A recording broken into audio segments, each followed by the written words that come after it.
Hey everyone, to all the men I've tolerated it before is taking a little bit of a summer vacay. So for the weeks of July and August, we will be posting on our main feed our recordings of our Still Comfy episodes featuring Jules Washington. Remember, Still Comfy is our spin-off series where Jules and I get live on YouTube several Mondays of the month to discuss our favorite comfort movies and whether or not they still hold up with our modern lens and viewpoints. And every Tuesday on Instagram Live, we cover some television shows like Mad Men, One Tree Hill, and A League of Their Own, the Prime Amazon series.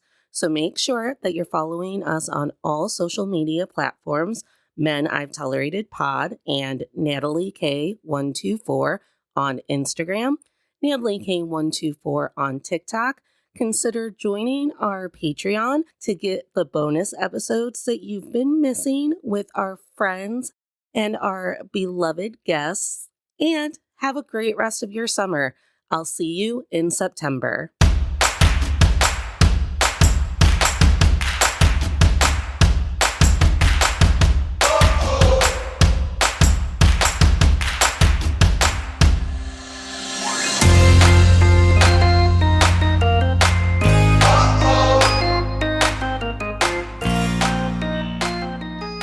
All right, we are live.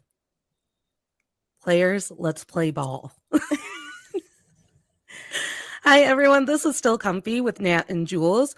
I'm your host of the evening. I'm Natalie Katona from To All the Men I've Tolerated Before, and we will be covering A League of Their Own because over on Jules's Instagram for Pop Culture Makes Me Jealous, we did the show, the Amazon Prime show. Jules, introduce yourself. Hello, friends. I'm Julia Washington, your host of Pop Culture Makes Me Jealous, where we analyze pop culture through the lens of race or gender, and sometimes both. My friends call me Jules. You may not be a friend yet. You're either a friend or you're not a friend. And I'm not going to tell you my other name, so you just have to guess on what you're allowed to call me. Why are you already threatening our audience? I don't know. Is it because today. it's Mean Girls Day? Like Maybe. we're going to be mean girls? I'm channeling my inner Regina George. I don't have an inner Regina George, but I could try. Yeah, I'm pretty sure I'm Gretchen. Gretchen Wieners. I'm pretty sure I'm Gretchen. No, I'm not. I've never been the person. I'm Regina, but like in a not mean way. Then you're not Regina. Then who am I? Because I'm usually the alpha. Like there's a whole number in the musical about being the alpha predator, apex predator, and that's who I am. I'm the apex predator. Everyone but you takes just said my that lead. You're not mean. Predators, right? But everyone mean. takes my lead. I don't know. Right. I don't know. See, it's confusing. I guess I'm not any of them. We should have watched it to see if I would have. Who you identify? Are there quizzes on like BuzzFeed? I'm like, sure I'll which take mean a girl are you? Don't say BuzzFeed until they start taking my One Tree Hill notes and paying me for them.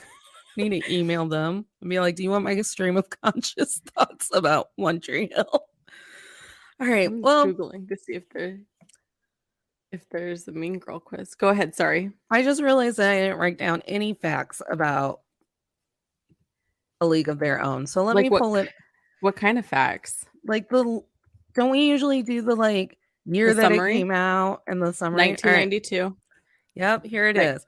A League of Their Own is a movie that came out in 1992. It is 2 hours and 8 minutes long. And if you remember anything, that means it doesn't meet Natalie's rule of movies shouldn't be longer than 90 minutes.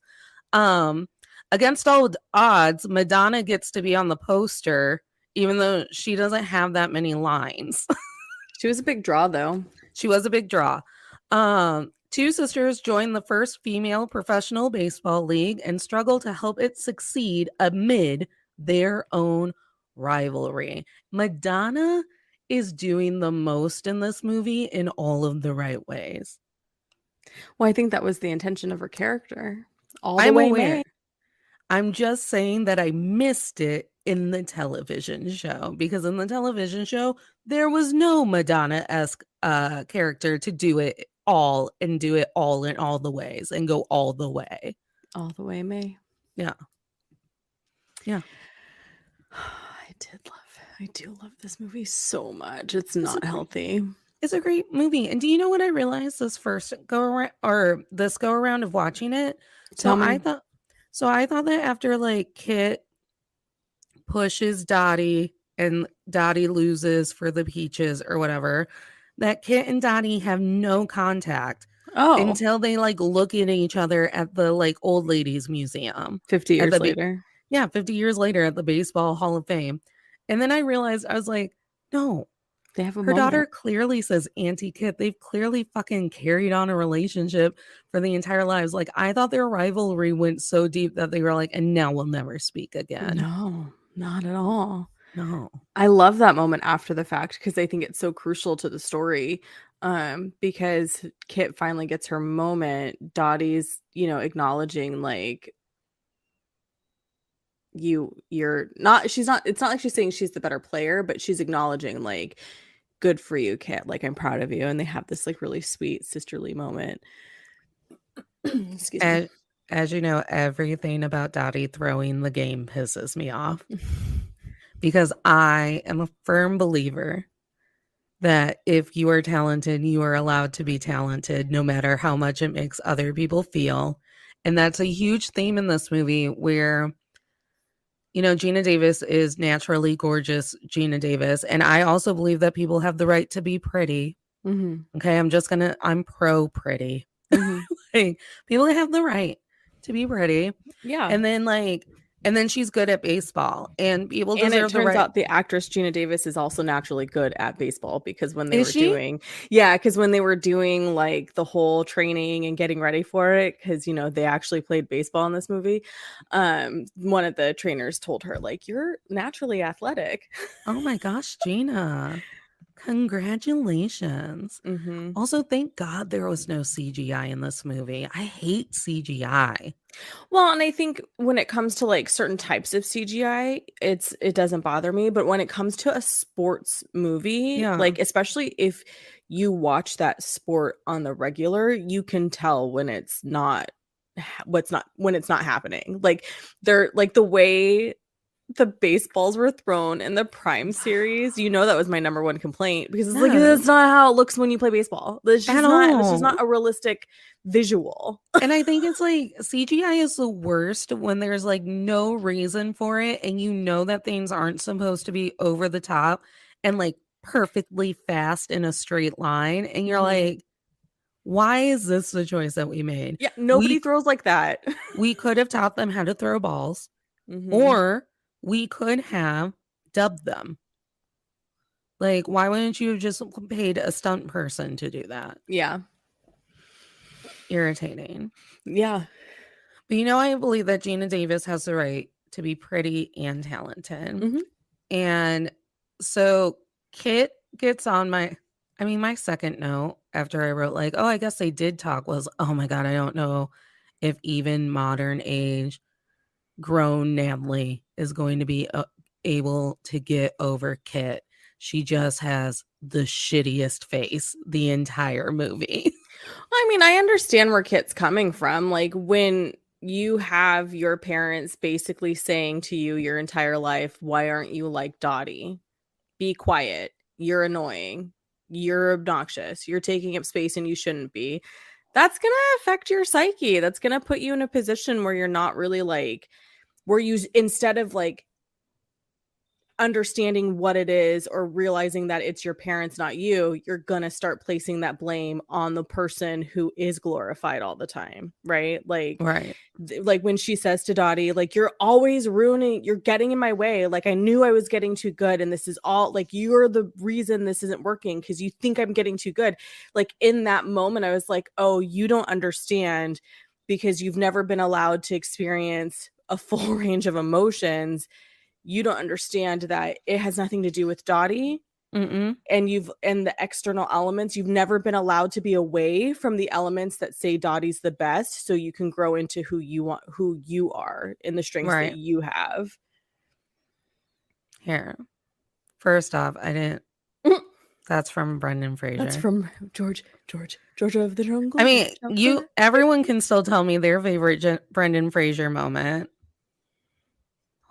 It's really hard to type now where I have to keep my microphone. Oh, look at me go! This is so awkward. You could do Congratulations, live people. Oh, friends, if you're watching us live, we don't know unless you comment. So can you let us know that you're here? We would love to know and to chat with you and to give you a shout out even. Also, YouTube doesn't tell us who watches the replays. There's like no way to thank you publicly. So if you watch the replays, also drop a comment. Mm-hmm. Like I answer the comments. What else was I going to say? Oh, yeah. I mean, I don't know. Kids just like she's shitty and she's shitty for a reason, but it still makes my skin crawl because I'm like, stop it, Kit. Hello. They can't hear you. Oh, hi, Instagram. Look, I can't type. Let's just make our faces for Instagram. Keep talking. They can't hear you. You have to tune in to YouTube to hear what Natalie has to say. My first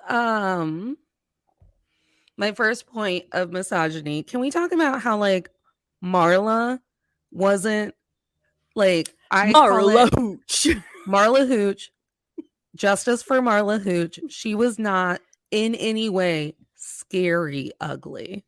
No. She wasn't. She was like, not. The way that people reacted. Yeah. To Marla's face. And I'm like, love it. We gotta go. We gotta go. You ain't taking her because she ain't pretty. And they sat down. I was like, that is a solid move, ladies. They set down their bags and they're just like, nope, fuck you. We're not going. Without a word. Player, we're not leaving without her. Without a word. They didn't just looked at him. And he knew. But like, and it wasn't even the one joke. They make that joke 4 or 5 times. Like they don't let her show on camera. She's like all the way far back. Yeah. Just waving. And then there's Marla. Do we even know if it's really her? It's so far away. It's so far away. I feel bad for Marla. Well, and her dad, I know my daughter isn't as pretty as these girls, but her mama died when she was whatever, and I raised her like a boy, and and I ruined her. Yeah, and I was just like, oh, honey, like it's okay that you don't know how to be femme for your daughter. Like that's not who you are. It's fine. Broke my heart. Yeah. Broke my heart. Yeah. Like I was like, oh, sir. No, you probably loved her the best, and out of any of these daddies, you probably did the best job. So and proof positive in the scene when they're at the train station leaving, and that's a moment where I cry because she's like, who's gonna take care of you? I don't need to go. And he's like, we've literally been working for this. Like, you have to. It's gonna be fine. And I just loved that moment. It was so beautiful. It was so cute. The cutest. He's like, he did the thing. He's being so great. Mm-hmm. So justice for Marla, who, by the way, is technically the only one that we know gets laid after she does her little karaoke. Well, I mean, we know that Madonna gets laid, but Marla's the one who finds love. And I love that twist. It's not a twist, but I love that turn for her because of all the women, and everyone's like, oh, they're so beautiful and they're dollies and like dirt in the skirt and show your whatever. Marla's the one that finds love. That makes me so happy. She's so sweet. I thought between the charm classes that in the movie it was more of this will be a little blip and it'll highlight that we made them take charm classes and that Marla cannot walk. And then I think the show tried to make more of a statement about it. Mm-hmm. But when it comes to the show and the movie, that's the only time that the show made more of a statement than the movie, because the entire time I'm like, this is where the show was supposed to make a statement and they just skipped it. Mm-hmm. This is where the show was supposed to make a statement and they just skipped it. Mm-hmm. Yeah. You mean in the movie? This is where In the movie, with the I have a couple written down. Let me look. Because when she's like, nice, very nice, lovely, and she gets to Marla, and then the assistant's like, what do you recommend? And she's, a lot of night games. Yeah. So like, terrible, funny line, but also shitty. Also shitty. The Shirley Baker scene where she can't read her own name on the list. And that gorgeous Helen woman comes over and That's the sister from Mad About You. I know, she's gorgeous in this movie. I love her. I have her name written down. Everyone was so hot in this movie except for Tom Hanks. Well, he's supposed to be playing a washed up drunk. Like, as we know, hot? I love the Tom Hanks character. Yeah, I desperately missed him in the show. Yeah. But this movie has so much heart in it that they tried to make really dramatic in the show, and it just fell. And I was like, you took the heart out of my movie. Yeah, and you're not wrong, because the first time I get emotional is within the first 20, is at that Marla Hooch scene, which is what, 15 minutes into the movie. Yeah. And then you have these very emotional moments throughout the rest of the film that when I was 12 didn't necessarily like resonate the same, because you're still hopeful. Life, hasn't ruined you yet. You don't know the realities of misogyny quite fully. But every time now, I can't not cry or get emotional watching it, because it's so beautiful with all the ways that they stand together, step up for each other, the way that like Jimmy Dugan even comes around towards the end of the film. He's just like, he's 100.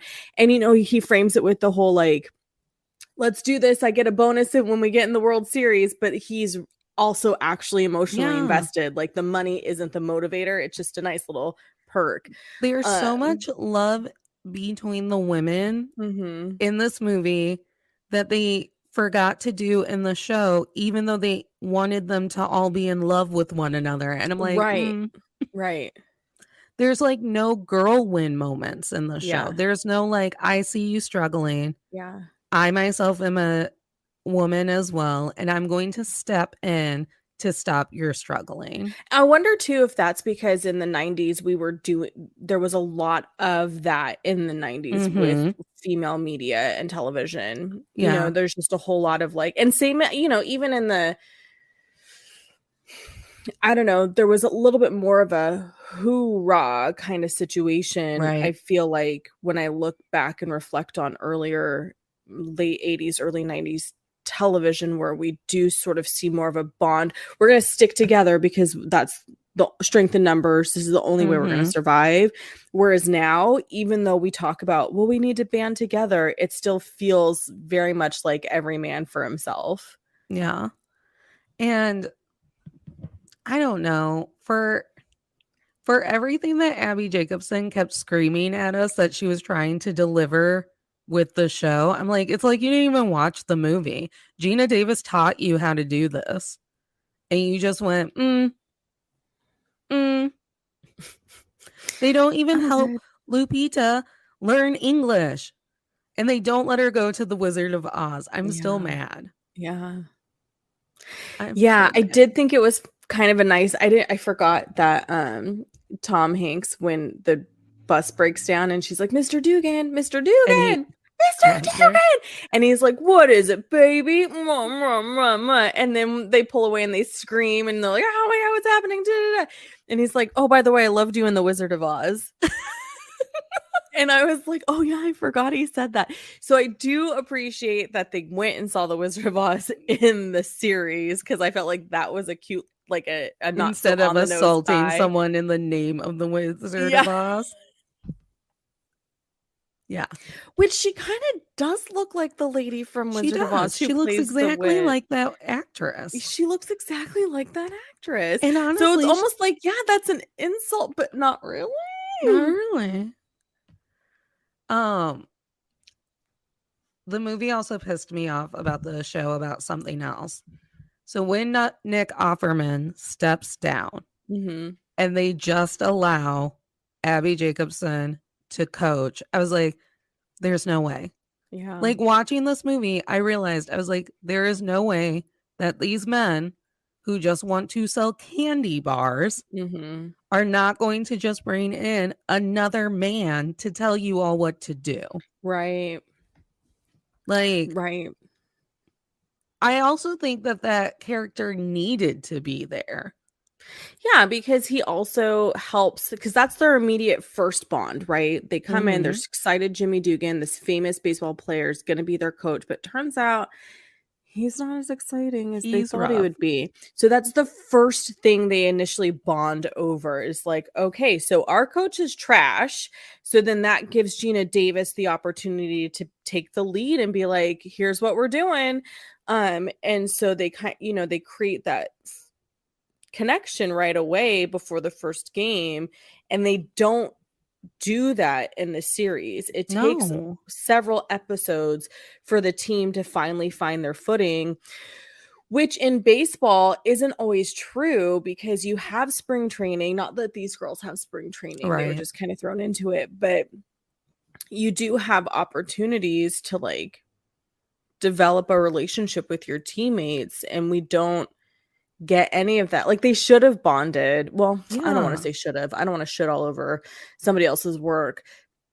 I think it was a missed opportunity to allow for the team to bond over Offerman, Nick Offerman's character not being involved. Right. And instead he acted kind of like a foil to tear them all apart. Yeah. Because he like completely wiped out Carson's credibility because she still tried to work with him. Which I understand the urge to like still try to work with your authority figure because you're like, I mean, he's the one we've got. Yeah, and he could make or break your career, essentially. Right. You don't know. Yeah. And then I don't know. It's just that when I watched the movie, it just really highlighted how there's so much more characterization in this 2-hour movie to where I truly feel for these people. And I watched 8 episodes of a show, and I came out wanting a what's the uncle's name in the A League of Their Own? You posted about him today. Oh my gosh, Bertie. I wanted and the only thing I went was, why aren't I getting an Uncle Bert spinoff? Yeah. Because that actor knows how to put heart into their role. Yeah, the actor who played Bert did a really good job. Again, the series is a black show. Like, those white girls, I don't know what the fuck those white girls were doing, but the black girls knew what was up. They showed up, they did their role, they told the story. It was good. And back to your movie comment about how, in those 2 hours you felt they did a really good job in A League of Their Own. I think I know Penny Marshall directed it. I can't remember if she wrote it too. Excuse me. They did a really good job at establishing very quickly who everybody was and what the relationships were. And I think that's so important to do, not just in a film, but also in a television show that you don't know if you're going to get a second series. Right. Excuse me. Because then it helps move the story along so much quicker. Like, we immediately know in the original film, Dottie and Kit have tension because Dottie's telling Kit what to do. Don't use that bat. It's too heavy for you. Remember, this one throws high ones. You don't swing at the high ones. I love the high ones. Mule, hag. Like, you immediately get a sense of the relationship and that there's going to be tension between them within those first few minutes. That does not exist in the show. It's kind of like, okay, so what's happening? Which, whatever. Again, I don't want to shit all over somebody else's work. With the film, though, the next time you get something that actually, like, you fully understand what's happening with these characters is Doris and May. Doris, look what I can do. May, look, whatever. And then she's like, how long did it take you to do that? And, except for the time I spent, whatever. So you establish their relationship very quickly just by sort of observing something, and you get it. Like, you've got historical context for the relationship because they've mentioned, something else. And Yeah. All those little moments that really bring the team and give you what you need to know to fully understand. So that way, then you can dive quickly into what's going on and what the tension will be. We know the team's gunning for the World Series, but how are they going to get there? What's going to happen? And do you know what I think happened? With the I backdrop of the war. with the backdrop of the war. Do you know what I think happened with the Prime show? I think that they didn't walk the line of mimicking the show and adding to the show well. So they mimicked that scene between Rosie O'Donnell and Madonna, and they kind of had a little quick back and forth. But then they completely dropped that relationship after that moment until they Yeah, were in a fight. and that introduction was a little too long because with the Mhm. Rosie, with May and Doris, it's very quick. It's a very quick introduction, but you still get a lot in there. With the Yes. suitcase scene, it is a very long scene that feels drawn out and could have been, cut down a little bit and tightened up a little bit to get the same impact. And to piggyback on what you're saying, continue that throughout, because that's the beauty of the film. They continue those types of snippets with Doris and May throughout the entire movie. Like when there's the threat of shutting down the league, May's like, you tell that Mr. Candy guy he's not shutting me down. But you have that moment where it's like you see in Doris Yeah. her feel for May, because that's how they met, because she was doing dancing at Doris's dad's club. And it's like, again, a quick snippet of like, here's how we know each other. And then it gets a callback when the league's threatening to shut him down. And it gets called back again when Doris's dad comes to the playoffs and he's like, May, it's great to see you doing this instead of what you're usually doing. And she's like, Daddy, stop. Yeah, exactly. So Don't talk to May like that. right. So what? I'm here to buy you guys a steak dinner. But another place where I think they really dropped it and they tried to make a statement with the absence of what happened in the movie was with Evelyn. So Evelyn has to have that little boy Stanwell. Angel. Stillwell Angel. And he's the worst. He's a You're demon gonna child from hell. lose. But so Evelyn gets this letter from her husband, and he's like, our kid is the worst. He's annoying, and I'm not raising him just because you want to play baseball. And he's too busy reading the want ads. Yeah, he's too busy reading the want ads. So she just tells a drunk Tom Hanks, like, this is how it is. I have to have my kid on the road with us. My husband is ill-equipped to raise him. And then in the Prime show, they have an Evelyn Foyle who, instead of like making the statement of, which is still very prevalent and true today, that, oh my goodness, when children are inconvenient just by existing, the woman has to take that on. Instead of making that statement again in the show, they handled the Stillwell thing by making him an absent child that the new Evelyn has fled from. Yeah. And I know that the statement is supposed to be this backwards, like, well, she shouldn't have had to bring her children. And it's like, yeah, but the movie made that statement by making you watch her raise a child on the baseball road. Right.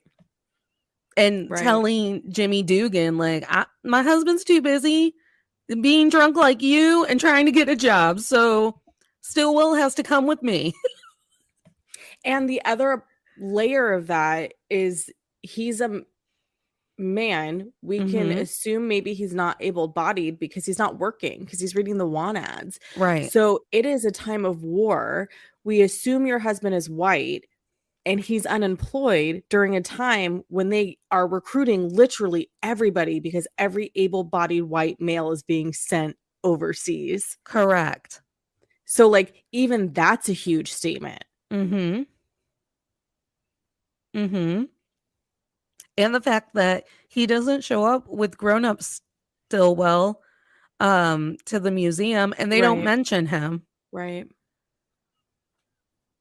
So I think that's what the show kept doing. It's like, well, we'll right the wrongs of the movie because we've evolved. And we're like, we haven't evolved, though. There are still hundreds of thousands of women who give up working to pick up the slack with their kids.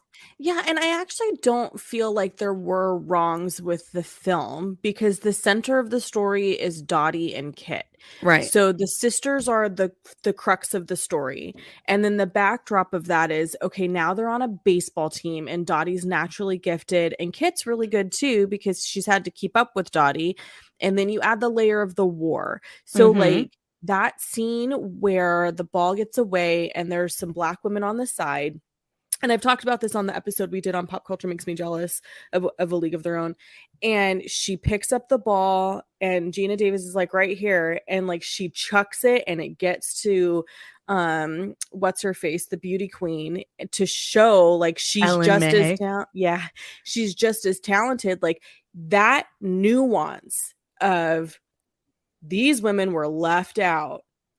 But that doesn't mean they weren't talented. Like to me, that was very clear. They were left out because they were Black. Like that was a message I understood from childhood. And so to see and it still makes me cry. It still makes me get emotional because it's still saying we understand that this is a group of people who were left out of the All-American Girls Professional Baseball League. Yes. And what I think the series did do okay, again, Black story, because the Max still convinced that they had two writing teams. Yeah, because Max and Clance is so fleshed out because then you get the backstory of like, you know, why Black women were, and it should be understood anyway, I feel like. But again, it's like this movie isn't about the peaches. The movie is about Kit and Dottie. Yeah. Whereas the prime original is not sure who it's about. No. At any moment. Do you know? Okay. So when it comes to Tom Hanks. Oh, I fucking love Jimmy Dugan. Jimmy Dugan has all of the best lines. Like because so funny. As I was watching the movie, all I could hear was my dad saying the lines that we love best from Jimmy Dugan. Yeah. Like you would just be out and about and dad would say a Jimmy Dugan line. My favorite was avoid the clap, Jimmy Dugan. When he signs That's advice. I wrote down, I was like, avoid the clap because we know Jimmy probably did it. Like that's the advice he has. Yeah. And so Jimmy is disgusting in this movie. I mean, he redeems himself kinda at the end, but at the baseline, he has a lot of growth, but he's still a very disgusting drunk of a human. Even at the end, when he redeems himself and he decides that he's like on board with Gina Davis wanting to be married or play baseball or whatever, disgusting at his core.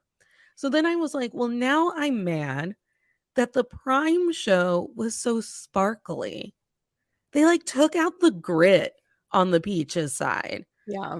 Like they made Nick Offerman mean, but he was like mean once. I was like, Jimmy Dugan was disgusting. And Nick Offerman, bless his heart, but he's right? Hey. Like he right? Like the way that he like delivers it, like he's got a very distinct face. Yes. So it's like, and it's expressive. So when he's delivering lines, it's just kind of like he, you know what I mean? It's like, it's interesting seeing him in things. And I don't think it's because I'm obsessed with him as Ron Swanson. I don't think it's that. I think because he's also in a couple episodes of Gilmore Girls, and he doesn't do it in Gilmore Girls. But since Parks and Rec, I'm seeing him consistently be like, here's this face I'm making.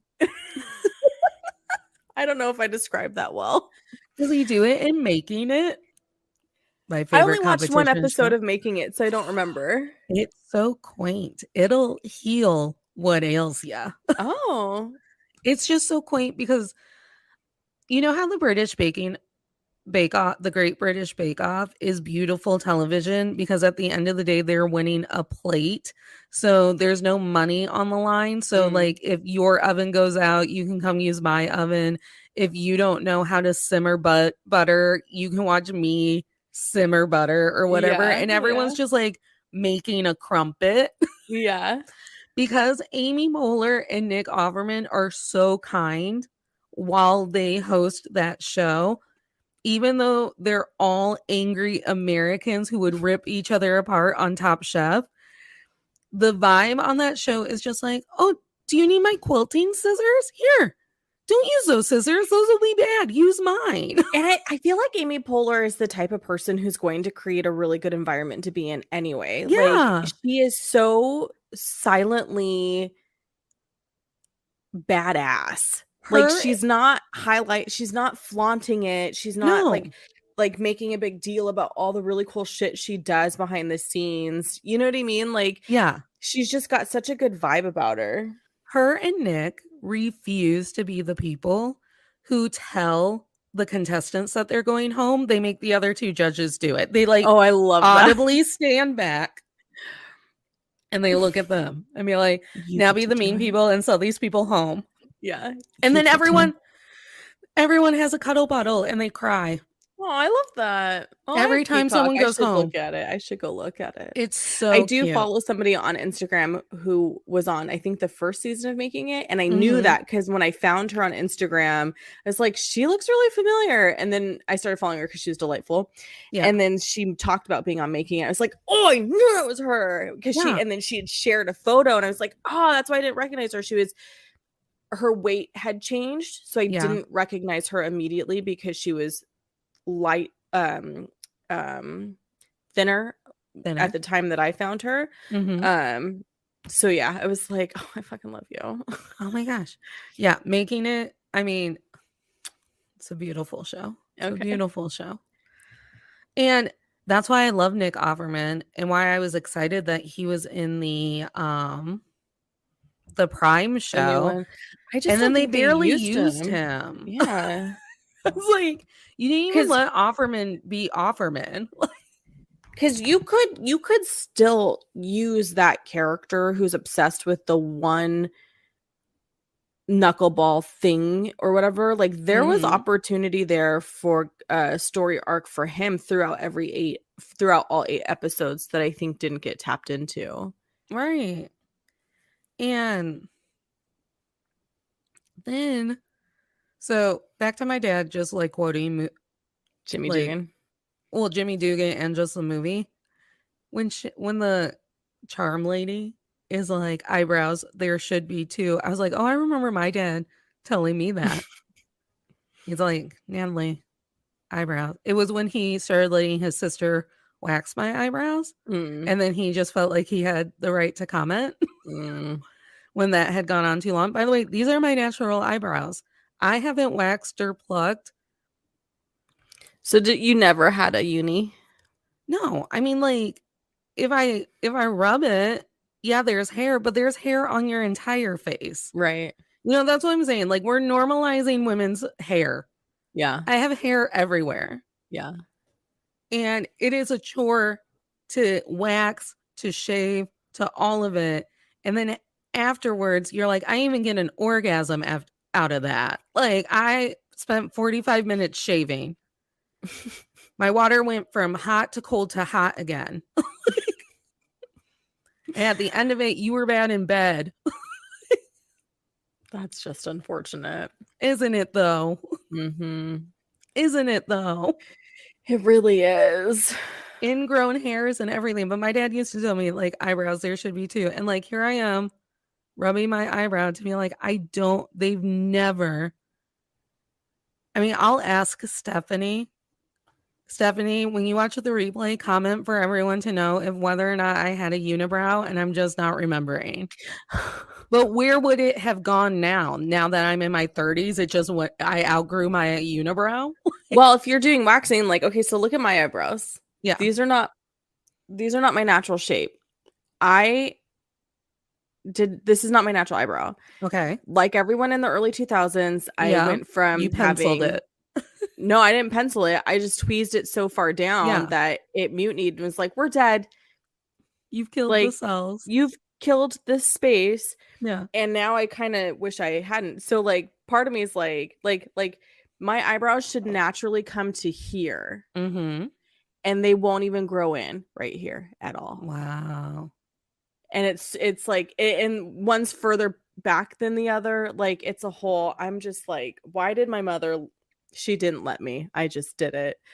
But I wish that somebody had been like, Julia, but it was Julia. 2001 and thin And it eyebrows was were the in. style. Mm-hmm. I just like, I never did them very thin. Like they were probably like a little bit thinner than this. But so my eyebrows, like my eyelashes are also very long. And Like like the tweezing on top, I tweezed on top, which yeah, apparently you're not you're supposed to not do. supposed to do. I missed Um, that episode of Cosmo, or that copy of Cosmo. so the thing about my eyebrows is my eyelashes are long and so is each individual eyebrow hair. Okay. So when you get into this territory, there still looks like there's a lot of eyebrow, but it's like 5 strands because they're so Yeah. long that they just carry the rest of the brow. Yeah, I get that. So then we'd wax and I would lose not only like definition of my All of eyebrow, it. but I'd like lose half of it. And be Yeah. like, where that half of your eyebrow went. I decided that it needed to be waxed off on accident. Yeah.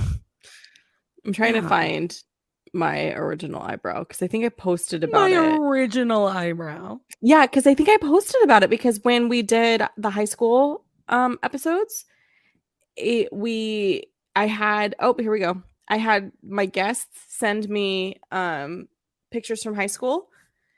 There's my original eyebrows. There it is. I remember this. Yeah. Beautiful. Great canvas to work with. Also, my child got these exact eyebrows. So whenever I look at him, I'm always just like, I'm so jealous. Right. I hope that all of the Gen Zers out there keep their eyebrows. Keep your eyebrows. Heroin chic fashion is coming back. Keep your love handles and keep your eyebrows because you will want them back. Why is heroin chic coming back? Because everything eventually comes back, and we're in a period of time where we hate women the most. Did no one else watch the Victoria's Secret docuseries on Hulu? Like, don't cave to the men. Don't cave to it. Speaking of men, can we talk about how the only reason why we got a women's league is because men were like, there's a war. How will we sell candy? Yeah, actually, and that's pretty true to life. It was Wrigley, the guy who started Wrigley Gum. He's the one who kind of spearheaded the All-American Girls Professional Baseball League. So it wasn't because like, oh no, America needs a hobby. We're so down in the dumps. It's like, I have to sell gum. I have numbers that I need to sell gum. Well, I mean, Wrigley Field is named after him because he gave a ton of money and was like, build it.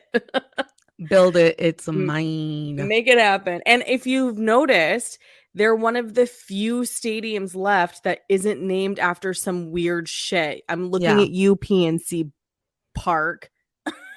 Is that one by me? Yeah, it's in Cleveland. Yeah. Mm-hmm. That's where the Guardians play.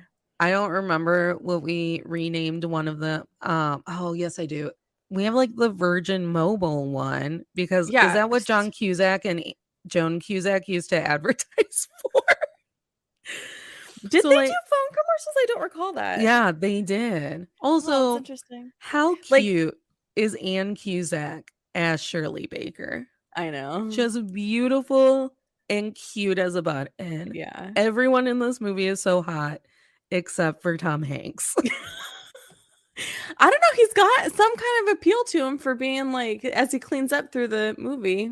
He doesn't actually fully clean up during the movie. No, but he does have a vibe that you're just like, okay, like you're better-ish. And then once he starts to get better adjacent, fine ass Bill Pullman comes to town and you're like, oh my God, Bill Pullman. You know, I want While You Were Sleeping to happen to me like so bad. Yeah.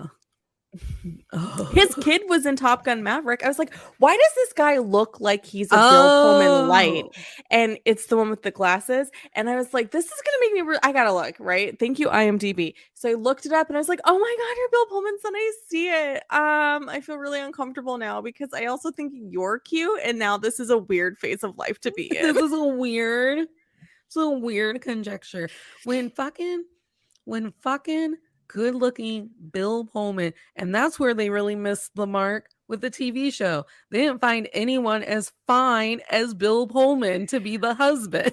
I love when he walks in and he's like, Oh, "Hiya, cutie." he's just in the door holding a hat.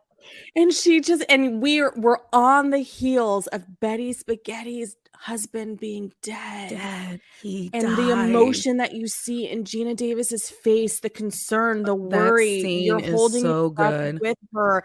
You are very concerned. Tom is walking slowly to both of them. They're sitting next to each other. Which one is it? Oh my God, I can't take it anymore. Betty, I'm so sorry. It's George. She just can't. She can't And play. And then we go through, get them home, and Gina Davis is bawling because she's held all of these emotions about her husband being in the war. She can't take it anymore. That was her breaking point. And who walks in? But fine ass Bill Pullman, looking the best he's ever looked. And she's like, I look terrible. And he's like, you are the most beautiful thing I've ever seen. Bill Pullman is probably the reason why I wanted to be an army wife. That and that trashy show on Lifetime. I was like, look at him with that hat and the khaki. So fucking sexy.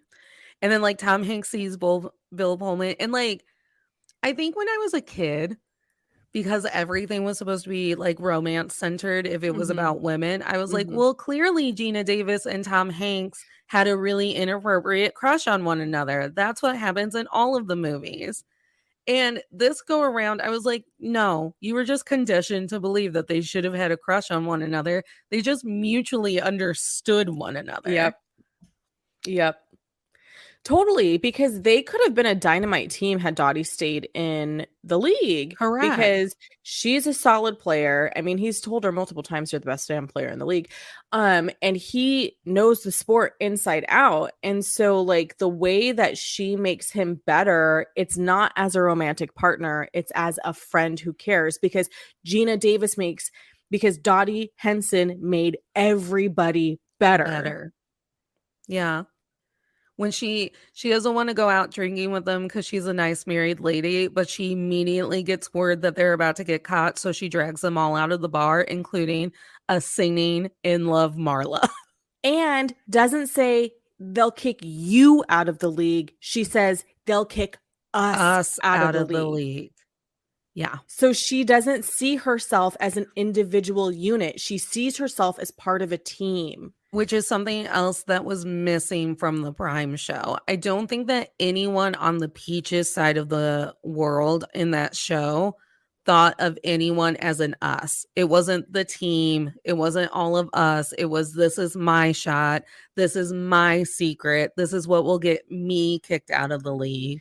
Until Joe gets traded. And then they're like, oh, we need her. We're a team. I was like, have you been a team this entire time? Because I missed it. I missed it. I missed when you all liked one another. God, Gina Davis is so good in this movie. Yeah. She's fantastic. Do you remember when she had her own show? The Gina Davis show? I do. Yeah, I used to watch it. She'd always have like high-waisted pants on. Yeah. I love Gina Davis. And God, the movie is so good. And even when Bill Pullman comes back to town, like Tom Hanks does a double take, probably because Tom Hanks is also like, that is the finest man I've ever seen. I have traveled the world with other men in baseball uniforms. And you, sir, you are what a man should be. And honestly, I would probably quit baseball if it meant going home with you. Yep. And he just knows. He knows there's like, and I also like that where he walks up to her because she's clearly packing up to go. And he's like, so this is it? And she's like, yeah, we're going to go home. We're going to have babies. And he's like, okay. And like, he knows he's in a position where he can push very hard to make her stay. But he also knows he's in no position to do that. So he says his like check in and then he goes back into the bus. Yeah. Doesn't he come back and give her a speech? Oh, maybe he does. Yeah, he's like, you're going to regret it and da-da-da and all these things. Like, you can go back to Oregon and do that. And you have all the time in the world to do that. But this right here, right now, da-da-da. And here's the thing about the going home to have babies. Clearly, Kit had a buttload of babies. Like, she shows up to that museum with a buttload of a family. Gina Davis went by herself. There were one baby. Like, packed her a suitcase. And I was like, Gina, you could have had it all. You could have done the baseball. You could have continued to fuck Bill Pullman. And you could have had a lot of babies. You know, did you ever see... Oh, shit, what was it called?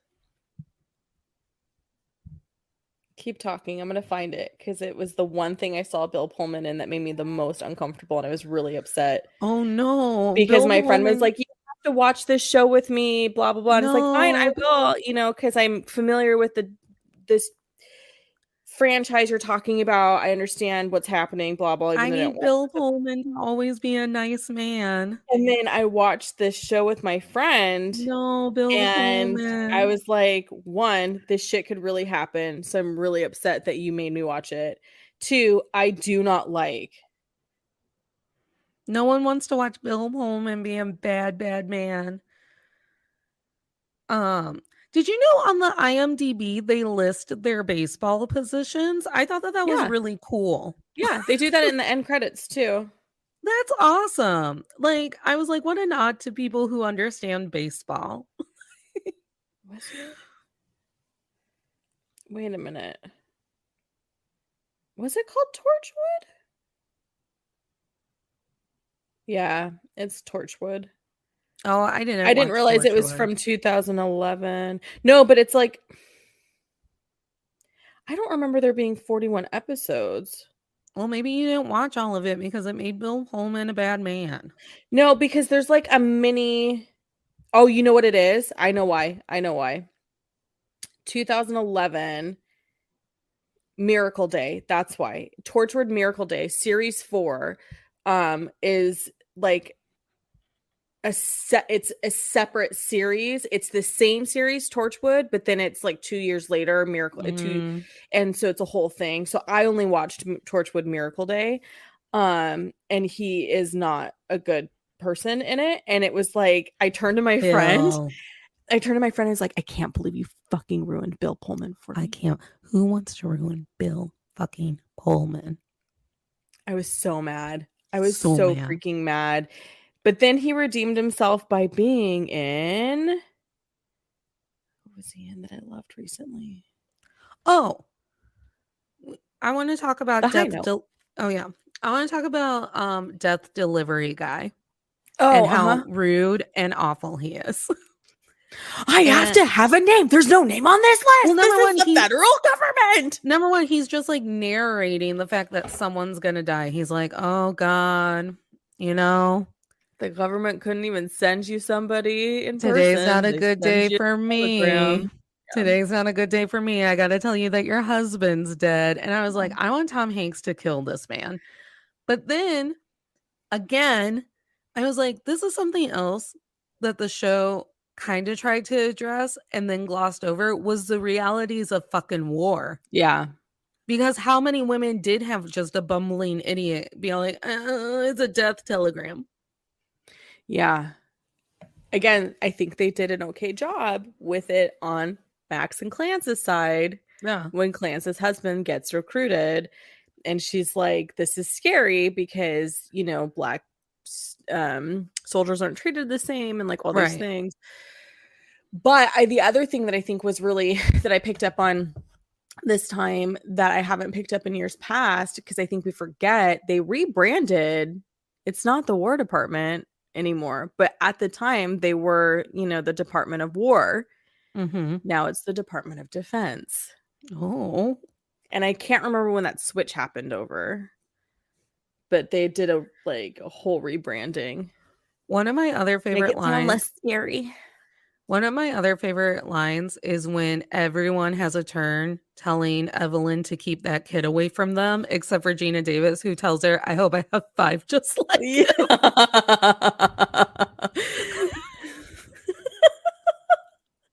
The consummate professional. The consummate I hope I have woman. 5. It's one of the funniest lines when she goes, I hope I have 5 just like him. Yeah. This movie's brilliant. This The movie is deliveries of brilliantly written. the comedic timing, the dialogue, like all of it. Tom Hanks, when Rosie O'Donnell had her own show, Tom Hanks was on, and they were talking about, filming together, blah blah. And he's like, yeah, they're talking about their favorite scenes. He's like, well, my favorite scene is I'm gonna show you. So they show a clip. It's not in the actual movie, I don't think, and it's Rosie running out to the outfield, and she slips.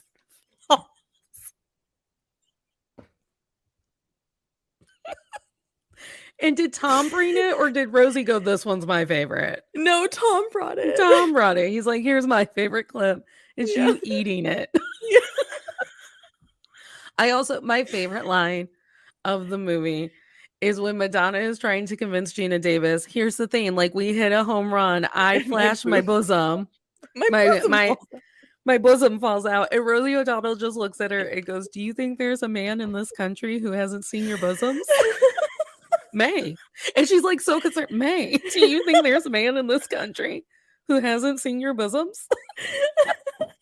So funny. And like, there's so many lines that are funny. She's not even being ironic about it. She's like, okay, Dottie, I'm just saying, I'm running. Okay, I'm running, and it just comes out. It pops open. It just pops open because they're that desperate to do anything they can to help the league. To save the league. And then it's like titties, kisses for foul balls with Ellen May, who somehow got hotter in this rewatch of the movie. I was like, is Ellen May prettier than I remember her to be? So funny. And then like they tried to touch that. Oh, again, they were really heavy-handed in the let's make a point about women, and then they didn't make a point at all because they took out all of the context of the movie. Yeah. So when you and I were talking about the Jimmy Dugan checking in with Gina Davis when she's leaving, I found the transcript. It's like, I know he gave her a speech. He says, taking a day trip. Dottie, no, Bob and I are driving home to Oregon. Jimmy, long pause. I really thought you were a ball player. Dottie, well, you were wrong. Was I? Dottie, yeah, it's only a game, Jimmy. It's only a game. And I don't need this. I have Bob. I don't need this at all. Jimmy, I gave away 5 years at the end of my career drinking. 5 years. And now there isn't anything I wouldn't give to get back any day of it. Dottie, well, we're different. Jimmy, this is chicken shit, Dottie. If you want to go back to Oregon and make 100 babies, great. I'm in no position to tell anyone how to live. But sneaking out like this, quitting, you'll regret it for the rest of your life. Baseball is what gets inside you. It's what lights you up. You can't deny that. Dottie, it just got too hard. Jimmy, it's supposed to be hard. If it wasn't hard, everyone would do it. The hard is what makes it great. There's no crying in baseball. This movie's a great movie. I wish the show would have been great. It's one of those things in life. This sounds so terrible, and I'm just an asshole. But it's one of those moments in life when I regret not just saying like "fuck you" to everybody and taking my baby and moving to LA and trying to have a career, because in my mind I had this show built. Yeah. For the last 30 years, I've been building this show in my head. What would I do to honor the stories that didn't get to be a part of the All-American Girls Baseball League? Yeah. What would I do to honor the league in general, the impact, the influence? My grandmother was the right age for all of this stuff during that time. And she's not a sports person, but but we grew up, my grandfathers, both of them loved baseball. We grew up watching baseball. And so I appreciate that Abby Jacobson's version had so many people who are queer in the cast, and that is wonderful.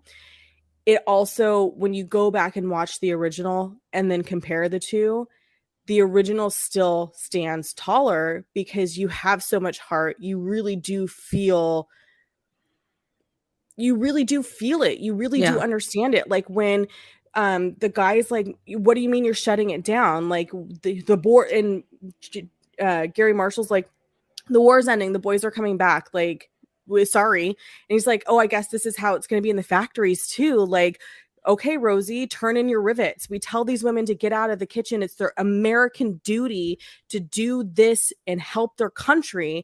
And now we're just going to send them back to the kitchen. And Gary Marshall, you want us to send the boys coming back from war to the kitchen?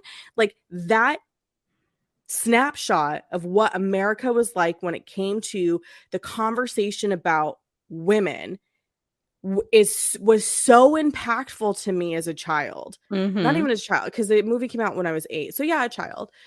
That it highlighted to me that it wasn't as glamorous as these memory shows were doing. Like, to me, A League of Their Own was literally saying, it's cute that you guys want to like God complex what was going on with women standing tall. Here's a harsh dose with a lot of heart of how it felt to be in that era. And it helped me understand my grandmothers better. Well, always have your own money. Don't rely on your husband necessarily. It's okay to try and do something that you want to do with your life. Don't worry about getting married. Make sure you're educated. Like, all the messages they gave me, I think I understood where it came from because of this movie. Well, and I think a bigger slap in the face is they wanted us to be grateful that they had to rely on us during the war. Right. So it's like, not only are you relying on us during the war because you've shipped everyone else that you usually rely on out, but then you want us to be like, well, thank you, sir, for letting me play baseball. Thank you. I really love my new riveting gun. Like, no. And they wanted us to captured in May's speech. Yeah. You're not shutting me down. That's right. And at the end of the day, like, I think A League of Their Own highlighted that, you know, and I do think we should go. I want to go see them at the Baseball Hall of Fame if that exhibit is actually a thing. Yeah, it was. I don't know if it's still standing, but it was for sure. I think that actually I think the time it opened was earlier. I think the exhibit opened in like the late 80s. But I'm pretty sure it's still part of the. But it's one. I do want to go to Cooperstown. That is a real thing on my bucket list, is to go to Cooperstown. I think what it is like A League of Their Own took these monoliths where it's like, these are our heroes. These are the women and Rosie Riveters and all of it. And it made them your mom or it's your aunt playing baseball. And now I'm going to be an asshole and I'm going to sound just like my mom when I say that the Amazon Prime show was just trying to shove points down my throat. That like, these people matter. Yeah, I knew that they mattered. I wanted them to matter to me. You know, and it's interesting because I feel like that's a lot of television and movies these days. It's a lot of like, here's a very pointed, not so subtle message, heavy-handed, nail it on the head. Whereas, you know, with A League of Their Own, there's a lot of messaging, but there's also a lot of nuance. Yeah. And there's a lot of stuff that we grew up with watching in the 90s and some of the 80s, not really, but the 90s, where it was like, here's heavy messaging, but you don't feel like you're being preached at because it's nuanced. And we're getting a lot of preachy shit right now. And that's really hard because like, I was just, again, I have this conversation with my friend Nikki all the time. You can stop telling me that my people were enslaved. Give me other shit. Because it's becoming more and more aggressive over time. Like, the message of we were enslaved feels like it's becoming more and more aggressive over time. And that's like, hard for me. Like, so we're currently reminding white people that we killed Emmett Till. And it's like, I know that we killed Emmett Till over a lie. I also didn't need that lady to say it on her deathbed. And there's a way, I don't know, like the Malcolm X movie was so good. Yeah. And it wasn't preachy. At least to me, it didn't feel preachy. I also didn't grow up during Malcolm X, right? Like, I'm coming in after Malcolm X's death. I read his autobiography, but watching the movie, it didn't feel like a heavy-handed message of this is what Malcolm X was about. It felt like this is what Malcolm X was about. This is his life. Here Well, you go. It felt like a biopic. It felt informational. It didn't feel like you motherfuckers don't right. understand Malcolm X. Yeah. And I think what ends up happening too is the people who get it, but then you're just literally pissing off the people who don't get it. And now Yeah. they're loud. Yeah. And it's like, I don't need them to be loud about anything else. Please make them feel something for the people that they're watching on screen so Mm-hmm. they empathize with the Yeah. people who surround them. Right. That's a huge part of it. And I feel like a lot of that is missing nowadays.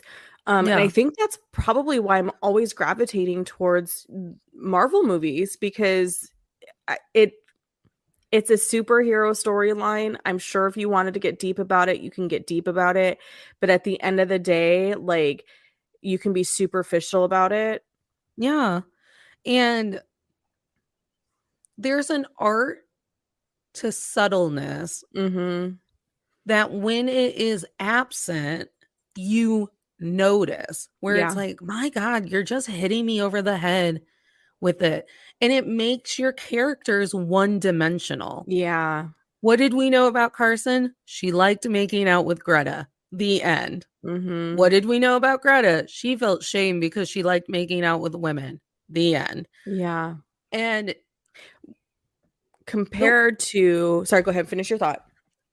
compared to the way that Doris's dad unintentionally slut shames May, Mm-hmm. that happens. Your dad is always accidentally slut shaming someone, and you have to be like, hey, you could have kept that one to yourself. Mm-hmm. And even further than that, too, with Dottie and Kit, you understand Kit feels overshadowed by Dottie. With Dottie, you understand she's conflicted. She loves playing, she loves her sister, she loves her husband.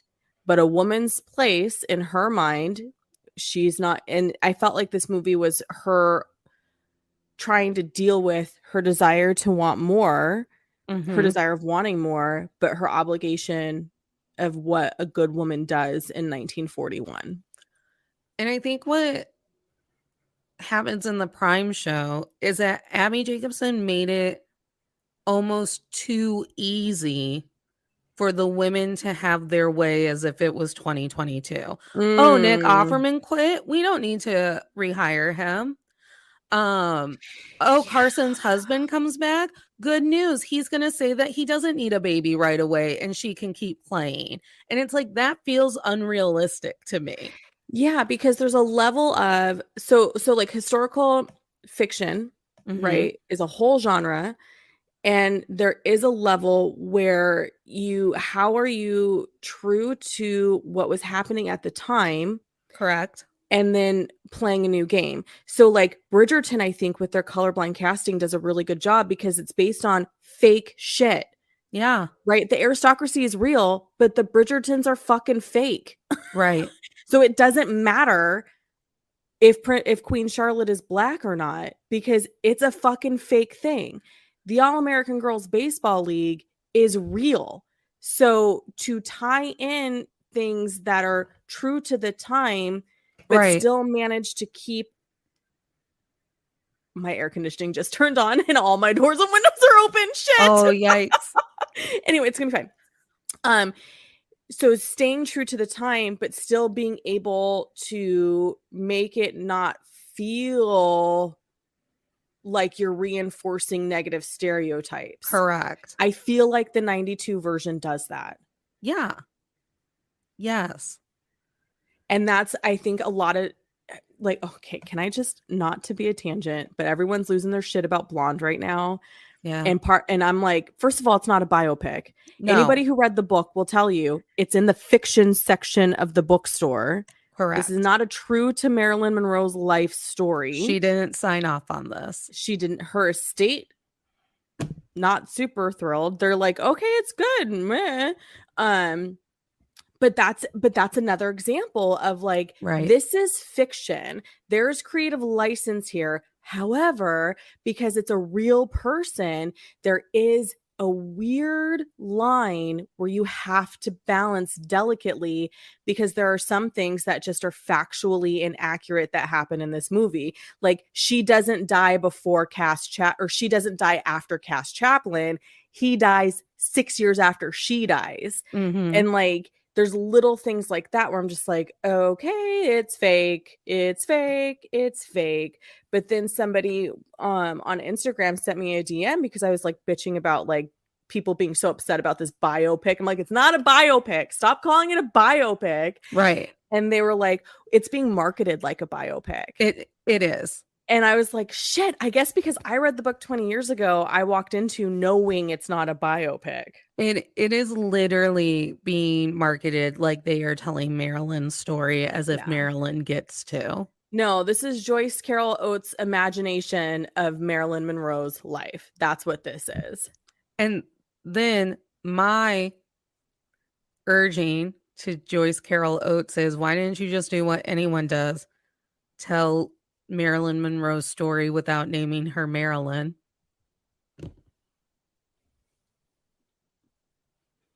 Marilyn Monroe wasn't the only woman abused by the system around her, Hollywood or not. No. So, like, there's a story there. Yeah. You can imagine exactly what happened with Marilyn Monroe, and we all do. Mm-hmm.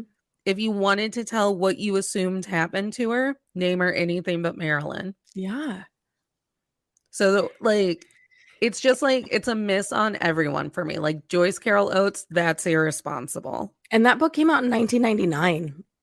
Right. No one wants a fictional account of Marilyn Monroe's life because the nonfiction account is horrific enough. Number two, then it's the marketing of it all to be like, that's irresponsible. One way that I think that we've seen this done right, I haven't watched the movie yet, but maybe I will now that my weekend has freed up. In The Hate U Give, I kept telling you as I was reading it, I go, they don't pull any punches, but they also don't tell me that they're not pulling punches on purpose. Right. It is literally a little girl living in her neighborhood through the horrific death and murder of her friend. Yeah. And they're not pulling any punches about what this neighborhood is like. But there's like no footnote to be like, and 3 out of 7 neighborhoods in America are like this or whatever. Yeah. It's literally, this is the truth. Yeah. And I think that A League of Their Own does that because you can't change the fact that they probably did have to make out with guys during foul balls. 1992 version. Yeah, the 1992 version. You can't, like, you probably can't change the fact that there was a lot of, you know, queer bias. Duh. Yeah, there were hella laws again. And in some states, some of those laws are still on the fucking books. Duh. Like, it's a duh for me. Like, Amazon Prime, you didn't have to, like, make that everyone's story in the show for me to be like, oh, because those issues are still happening today. Yeah. So why didn't you just tell me a story without making it a did you know show? Yes, I knew. Yeah. And I think what's beautiful about certain types of storytelling that doesn't necessarily happen anymore is that it, like you're saying, the did you know doesn't exist. It's just, we're plopping you in. Yeah. Here's a snippet. You know who does a really good job as a writer like that? Taylor Jenkins Reid. I just finished Carrie Soto is Back, who makes an appearance in Malibu Rising, which is her book that released prior to Carrie Soto is Back. And in Malibu Rising, you fucking hate Carrie Soto. She is the worst. And so when it was announced that the next book would be about her, I was like, I don't want to read about this hoe. Like, no, she sucks. By the end of the book, I was like, Carrie Soto, you're my girl, because the system was against you. You worked super hard. Everyone judged your methods. Everyone thought that you were terrible for not being more friendly, for being arrogant, all this shit. Like, so it reminded me that a little snippet of somebody in one person's lens doesn't mean that's who they are. Right. But to add to that, you can still have those snippets be thought-provoking, because what Yeah. happened? I was mad about Carrie Soto being the main character of the next book. And then what did I do? I read the book, and then I learned so much more about myself, Mm-hmm. and, was reminded about the 90s. But it wasn't like, remember how shitty the 90s were towards women? It was, here's what it was like to be a woman athlete through Carrie's lens, but we're not like, it's fact rather than just being like opinion. You know what I mean? It's her Yeah. facts. It like, there's literal like stats when it comes to being a tennis player that, whatever. It's why when I have a professional on the podcast, I always make sure to also go through my own story, because Mm-hmm. people can like quote you facts and all of it. But unless I tell you, like, this is how my period and menstruation cycle fucks me over in the world, then why would Congress listen to me if I just go, 18 out of 22 women have horrific cramps? Right. Right. And I think also Thelma and Louise did that. Yeah, it's such a good movie. Because, like, Thelma and Louise is an entire movie about what happens to women after they're sexually assaulted, Mm-hmm. and the labels that they have to endure, and the lack of support, and honestly, the manic, like, reclaiming of yourself that has to happen with some women after they are sexually assaulted. But the sexual assault happens and they almost stop bringing it up. Yeah. Like, it happens, and then like Thelma's husband is also a fucking ass. Louise, which Yeah. one? Is it Thelma or Thelma's Louise? husband. Thelma's husband is a abusive ass, but it's like they show us, but they don't have to keep harping Right. on it. Yeah, because they literally don't keep bringing it up. You just Yeah. it's happened, and you remember throughout the entire film. And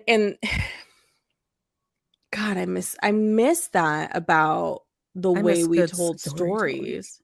Huh? I know. I miss good storytelling. I miss when you could trust your audience to go there with you. Yeah. And I told you that's why I love Steve Martin, because whenever I Mhm. see him do stand up or whatever, he just assumes everyone in his audience is intelligent, or not even, we shouldn't even say intelligent because that's not fair. He just he goes into it. He's Yeah. like, if you've been following my career, then you know where I'm at. So he doesn't, you know what I mean? It's very Mhm. like, here's my I've show. I've noticed this new trend in stand-up comedy, especially with new material, where like people get up and they tell you why you're going to be offended or why you shouldn't be offended before they deliver the joke. And I'm like, if you would just deliver the joke, people might forget that we're offended people from time to time. Like, just say the Yeah. joke. It really actually kind of bothers me too when people are like, "Oh, we can't have comedy and satire anymore," and da, da, da. And it's like, well, that's not always the case. Like, consider the kind of comedy you're doing. Is it Yeah. trash, like toilet bathroom humor? Because what stands the test of time is like, because observational comedy is really big, right? Like that's like a Mhm. huge thing right now, which is fine. But there's elements of observational comedy that are just like always going to be funny. Right. Periods are always going to be funny. Yeah. Right? Like, uteruses are always going to bleed. So there's always going to be something funny about that. But There's I always think, going to be someone in the room who likes a poop joke. yeah. And if you have a well done poop joke that isn't Yeah. just like kind of, I don't know, there's like a level. And I think it's hard because then I think when people say things like, well, being politically correct is just ruining comedy. And I'm like, no, your stupidity is ruining All comedy. Like, right. you don't know how to write a funny joke It's that because no can't one reads exploit anymore. somebody. Yeah. Yeah. Like, you're just exploiting people. There's a difference You're between just exploiting punching people. down. Mm-hmm. There is a way to tease people and still punch up. I'm Yes. trying to think of who. I mean, Taylor Tomlinson does a really good job of making the joke be about someone else, but she's actually the butt of the joke. Yeah, John,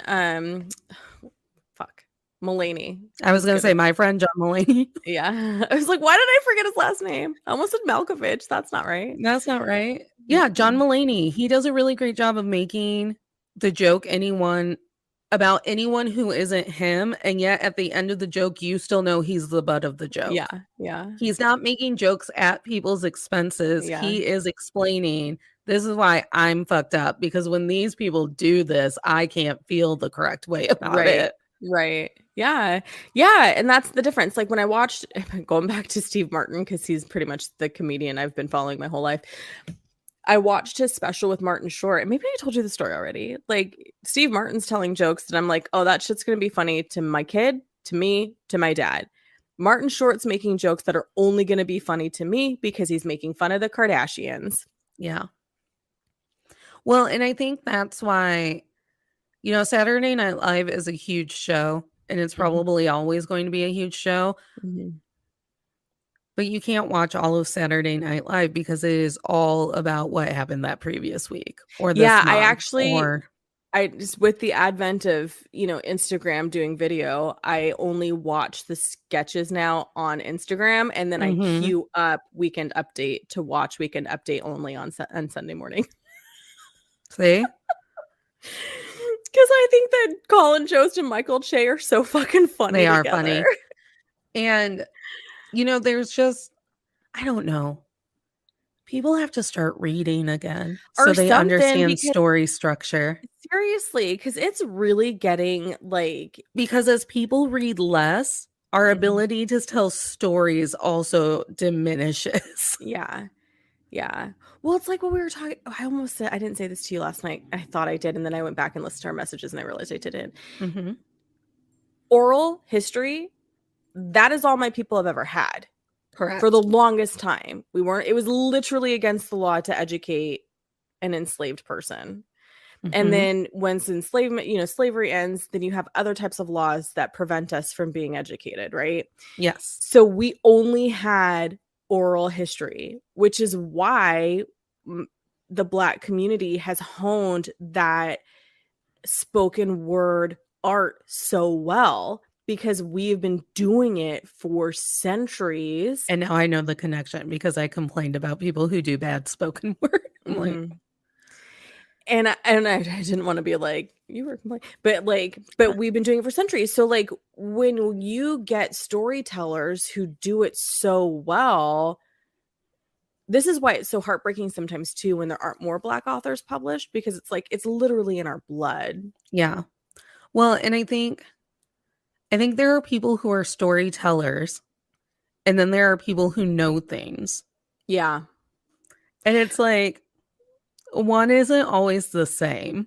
True. 100% true. It's like when I was telling you when I saw the Emmett Till trailer, and I was like, I can't, and I think I shared it with book club. Like my family, my grandmother told this story to us like it was our relative. Yeah. Like this was a cautionary tale. This was a tale of this is how the world we're living in.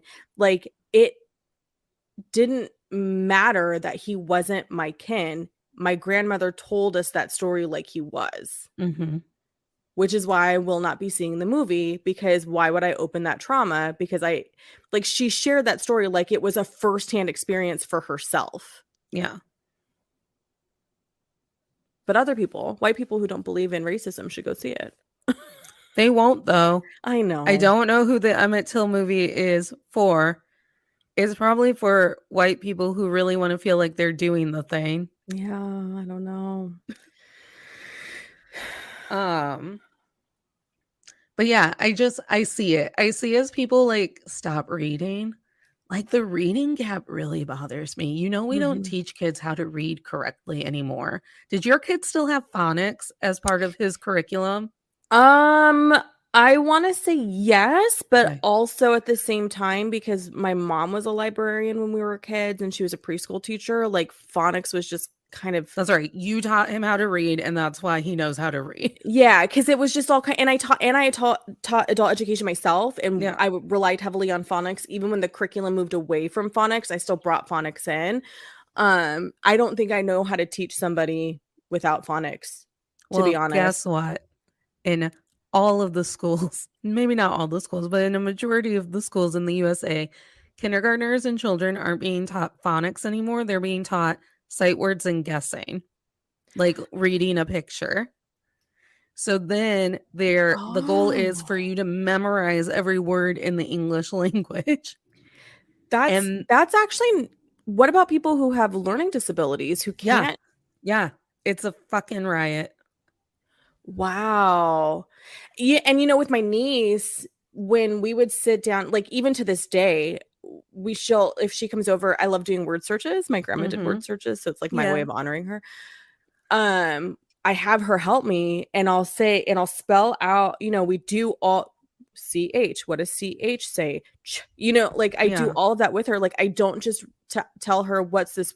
You know what I mean? It's like I walk her through the steps of each word, No, my and then mom, she finds it on the first try after yes. I've done that with her. She's so So fucking smart. I'm a former educator. My mom and my sister are still educators. We are forever screaming about how we teach kids to read now because it's Mhm. almost like we're trying to teach them quickly Yeah. so they're good at the tests. And if you teach someone quickly how to read, I understand why people aren't reading in large mass anymore because it has to be stressful to Right. be able to not be able to look at a word and try your best to sound Figure it it out. out. Yeah. Gosh, So that's heartbreaking. and like you, I grew up as a reader. Like that's how I connected to my mom and my dad. We would Same. read books Mhm. and my mom would take me to Barnes and Noble and I would pick an age appropriate book and then she'd be like, "Mm-mm, that's too short. You will read it in 2 days. We will be back here. Yeah. Get a bit larger book." And be like, "Okay." Have to go find the biggest book that they had in the Right, children's right. section. And I was reading at a collegiate level in the 4th grade. Yeah, Back. we did. My mom did. We rented from the library. We bought books. Like it was a big Yeah. deal for my son's first birthday, and actually at the baby shower too. I asked everyone to bring their favorite children's book. Yeah. We read with him every single night.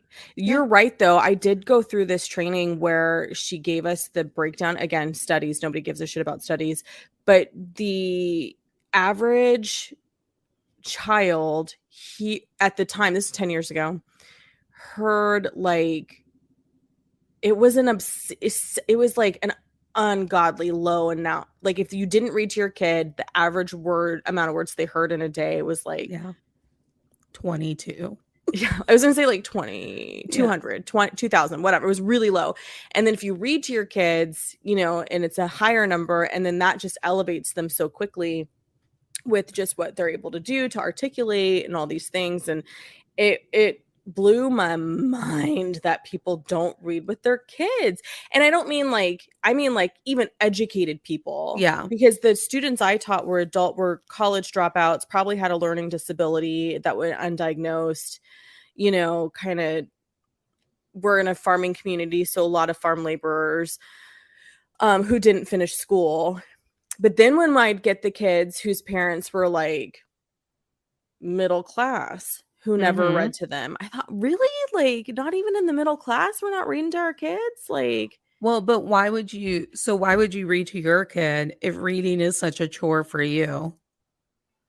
It's like one of those things where if you yeah, don't love it, you don't do it. I guess my shock at the time, which I've evolved since then, I would just like to preface that, was we would have people who would be like managers at the government. Mhm.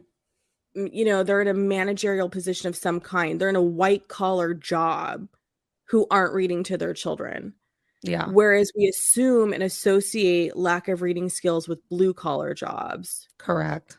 So I guess when I was working in the industry in adult education and I'd have students whose parents had white collar jobs, that was why I think I was surprised. Because like in my assumption of your stereotype, you should know how to read. Yeah. But at the same time, in my city, it's not that hard to become a manager if you've been there long enough. Doesn't And matter I if you're think qualified.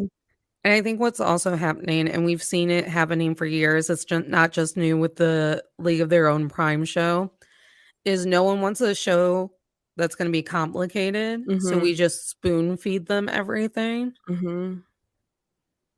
Yeah, but you can spoon feed everything and still have a movie that's good. Top Gun Maverick. I didn't see it. You don't have to. I actually think it might make you angry.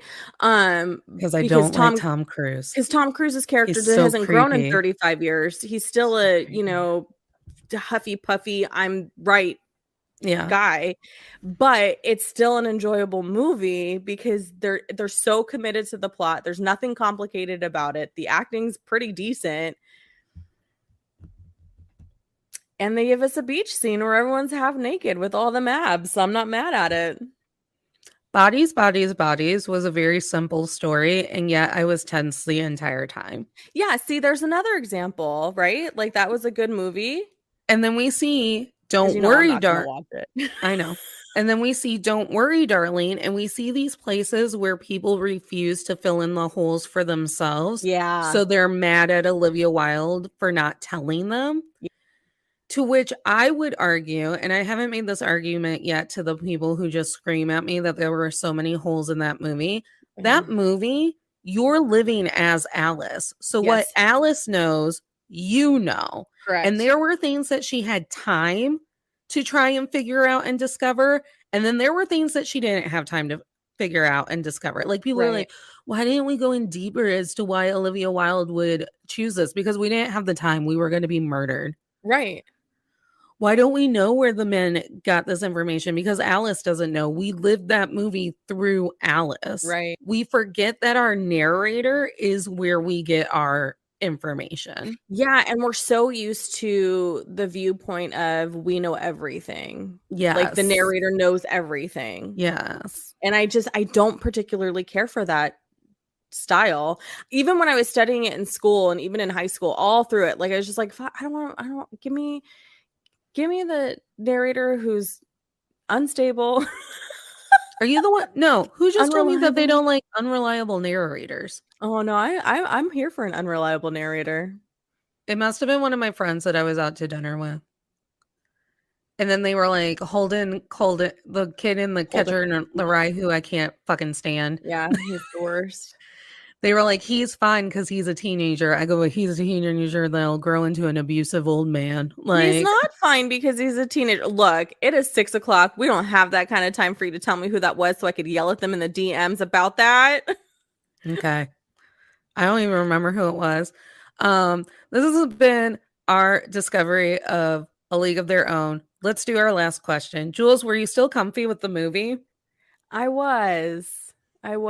Because all the things that I was like icky, it was like, well, it's 1941, so that's why it's icky. And I think sometimes we lose sight of, if there's no ickiness, then we don't know what's icky and what isn't icky anymore. Like, sometimes there has to be ickiness put into a plot point or a story so we can go, oh my God, that's icky. Yeah. And then we start to read our reactions. Yeah. And when I say icky, I mean things like when Doris's dad slut shames May. Yeah, but dad still be slut shaming. Yeah, exactly. Or when, like, they're all constantly referring to the women as girls, like that kind of stuff. Where just like, okay, that's icky, but it's not like so icky that you're just like, I can't hang. Right. Because again, it's, I don't want to say accurate to the time period, but it, it makes it more authentic, at least, I think. Yeah. I think we get hung up on a lot of things of like, we fixed that. It shouldn't be in a movie anymore. And I'm like, we haven't fixed sexual assault. Re-release Thelma and Louise right now. Every woman's going to have something to say about how it's true. And men still refer to women as girls. Even though they're grown-ass women. And daddy still slut shame your friends. Yeah. Like, and people still would have judged Marla on her looks. If part of your job was being good looking, Marla wouldn't have gotten hired. Right. So Marla Hooch. She's kind of my favorite. She's the best. Her and Madonna. Oh my gosh. And Rosie's just so fun in this Rosie's movie. so fucking fun. Why didn't Rosie and Madonna just become a power duo who was in every movie together? You know, I don't think that Madonna wanted to, because do you remember when she'd come on Rosie's show? They were friends in real life. Yeah. So I don't know. Maybe Madonna didn't want to act. Maybe you don't have to do it all, Harry Yeah. Styles. And maybe you shouldn't. Maybe. I am also still comfy with the movie. The movie still makes me warm and gooey. It still makes me go, ugh, men in all of the right places. Yeah. Tom Hanks is disgusting and I love it. Yeah. I love a disgusting, sloppy Tom Hanks. Yep. And Gina Davis is gorgeous. And they're all hot. And Bill Pullman is so fucking fine in that movie. Just like, I even feel like they fucked with the lighting around him. So they'd be like, see how gorgeous he is. I mean, if you can pull off the Bill Pullman high acuity to me, God. I might cave. I might and start get married dating men again. It's sweater season. I've already told men who have been putting on their cardigans, I'm like, nothing makes me reconsider dating men again. Like a fucking cable knit sweater. I go, however, neither one of us is going to be happy because no man can penetrate me until I get my bodily autonomy back. Yep. Do you hear me, Congress? No one gets to ejaculate anywhere near me until I get my bodily autonomy back. Also, California, we have a bill coming up on the ballot, a proposition rather, that keeps it protected in our state. So you know what to do, California. Don't fuck it up. Don't fuck it up. Don't fuck it up. Because I will make all of California sex starve you. It's my new platform.